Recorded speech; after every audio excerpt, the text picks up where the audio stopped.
Third supplementary श्रीमान Pramod Tiwari ji. Thank you sir. Sir, बात बहुत हो रही है कलेक्शन की, पर सुरक्षा संरक्षा दोनों साथ जुड़े हुए हैं। मैं मेरठ के आसपास की बात कर रहा हूं सर, इजाजत दे दीजिएगा, थोड़ा सा डिविएशन है। सर, आज सुबह अखबार पढ़ा होगा जिसने, 13 लोगों की जान गई है दिल्ली आगरा मार्ग पर दुर्घटना से। मैं उनको श्रद्धांजलि देता हूं। एक सवाल सीधा सिर्फ पूछना चाहता हूं। 1 घंटे बाद एम्बुलेंस पहुंची और टोल पे जो रुके थे लोग, उसके आगे निकलने के चक्कर में ये घटना हुई। तो क्या माननीय मंत्री जी ये निर्देश देंगे कि जहां पे दुर्घटना, पहली बात तो होना, और अगर दुर्घटना हो तो उससे जल्दी से जल्दी उनको सहायता पहुंच सके, इसके बारे में कोई नीति, कोई प्रयास, कोई कदम उठाएंगे? जो लोग जल गए हैं, 13 तो मर गए हैं, जो ज्यादा जले हैं उनकी मरने की संभावना है। क्योंकि ये उत्तर प्रदेश से जुड़ा हुआ सीधा मसला है, तो मैं आपसे सिर्फ ये आग्रह करना चाहता हूं कि संरक्षा के साथ साथ सुरक्षा पर भी क्या नीति है, इस पर बताने की कृपा। अध्यक्ष महोदय, सम्मान्य सदस्य ने जो बात रखी है वो बहुत महत्वपूर्ण है, और जो भावना उन्होंने व्यक्त की उसके साथ भी मैं सहमत हूँ।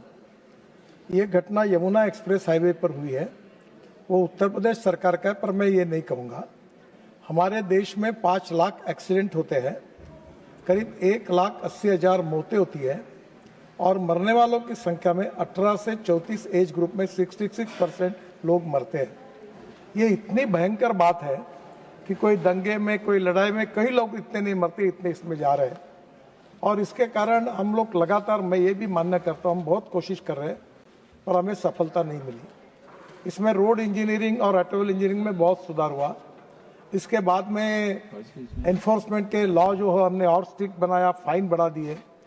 ह्यूमन बिहेवियर ये हमारी सबसे बड़ी समस्या है, और रोड सुरक्षा के लिए मोबाइल रखकर स्कूटर पर और गाड़ी पर बैठकर बात नहीं करना, जहाँ तक ड्राइविंग करते समय लेन डिसिप्लिन का पालन करना, हेलमेट पहनना, ऐसी बहुत सी बातें हैं। पर आप जो कह रहे हैं इस पे एक बात मेरे भी ध्यान में आया, और मेरा खुद एक्सीडेंट हुआ था, मैं भी इसका भुगतभोगी हूँ। और ये आप बिल्कुल सही कह रहे हैं कि 10 मिनट के अंदर एम्बुलेंस जानी चाहिए। ये IIM दिल्ली ने एक अध्ययन किया, और उसमें यह ध्यान में आया कि ये 50,000 लोग जो मरे हैं, अगर इनको समय पर अगर मेडिकल ट्रीटमेंट मिल जाती तो उनकी जान बच सकती, जो बात आपने कही। It's very important. और ये करने के बाद हमने 2 योजनाएं की है। एक, पहले कोई एक्सीडेंट होता तो लोग भाग जाते थे, वही लफड़े में नहीं पड़ना। तो अब जो भी उसको लेकर हॉस्पिटल पहुंचाएगा, उस व्यक्ति को हम राहवीर डिक्लेयर करेंगे और उसको 25,000 रुपए का अवार्ड देंगे। दूसरी बात, वो जो भी हॉस्पिटल में लेके जाएंगे उसको मिनिमम 7 दिन का खर्चा 1.5 लाख रुपए, और 7 दिन का जो खर्चा होगा जो आएगा वो हम उसको तुरंत NHI के इसमें से हमने उनका इंश्योरेंस करके देने वाले। और तीसरी बात आप जो कह रहे हैं, ये मेरे ध्यान में आई है कि एम्बुलेंस नहीं पहुंचती, पर जो राज्य सरकार की 118, 112 ऐसे अलग अलग नंबर रखते हैं, तो अभी हमने उनको कहा एक नंबर रखेंगे। और मैंने NHI में ये तय किया कि एम्बुलेंस में डॉक्टर और सब मॉडर्न एम्बुलेंस रखना, ECG निकालना, और बैंडेज बांधना। और इम्पोर्टेंट एक बात है कि एम्बुलेंस के कोड में जब बस जलती है या गिर जाती है तो उसको निकाल कर लोगों को बाहर निकालने के लिए औजार ही नहीं है, तो कंपाउंडर क्या करेगा? कोई उसको ऑक्सीजन सिलेंडर से क्या करेगा? तो अभी एक स्पेशल टूल्स तैयार करके वो भी एम्बुलेंस में रख रहे हैं। तो वो कोड बनाया हमने, ताकि तुरंत बस गाय में गिर जाती है तो उसको काटकर हम लोगों की जान बचा सके। और अभी हमने ये तय किया कि ये NHI का हमारा काम नहीं है, हम राज्य सरकार को हमारे तरफ से किलोमीटर के हिसाब से एक MOU करेंगे, और उनको कहेंगे कि आपको हम लोग हर स्टेट को 100-150 जो एम्बुलेंस है हमारे पैसे से अच्छे क्वालिटी के एम्बुलेंस देंगे, आपके सिस्टम में चलाओ। पर हमारी कंडीशन ये होगी कि कोई भी एक्सीडेंट होगा तो 10 मिनट के अंदर आपकी एम्बुलेंस वहां पहुंचनी चाहिए। तो निश्चित रूप से संवेदनशीलता के रूप से आपने जो बात रखी है उसके ऊपर हम जरूर काम करेंगे।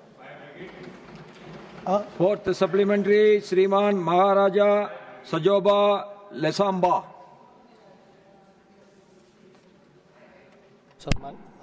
Sir, my supplementary questions pertains to Manipur, sir. Sir, the conditions of national highways of Manipur are very bad and pitiful condition, with extortion and the restriction to travels. What positive measures or steps will be taken up in future at the earliest? Honorable Minister.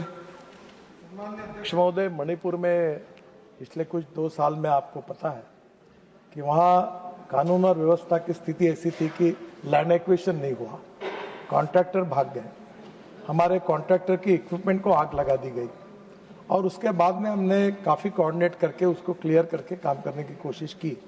बहुत से दिक्कतें solve हुई, कुछ project पूरे भी हुए, कुछ समय दिक्कत भी है। पर अभी 12 जनवरी को पूरे नॉर्थ ईस्ट के सभी स्टेट का एक रिव्यू मीटिंग 12-13 जनवरी को गुवाहाटी में रखा है और उसमें प्रोजेक्ट टू प्रोजेक्ट हम रिव्यू करेंगे। चीफ मिनिस्टर वहाँ के जो अभी वहाँ के जो गवर्नर साहब है उनको भी बुलाया है, अधिकारियों को भी बुलाया है और निश्चित रूप से सॉल्व करेंगे।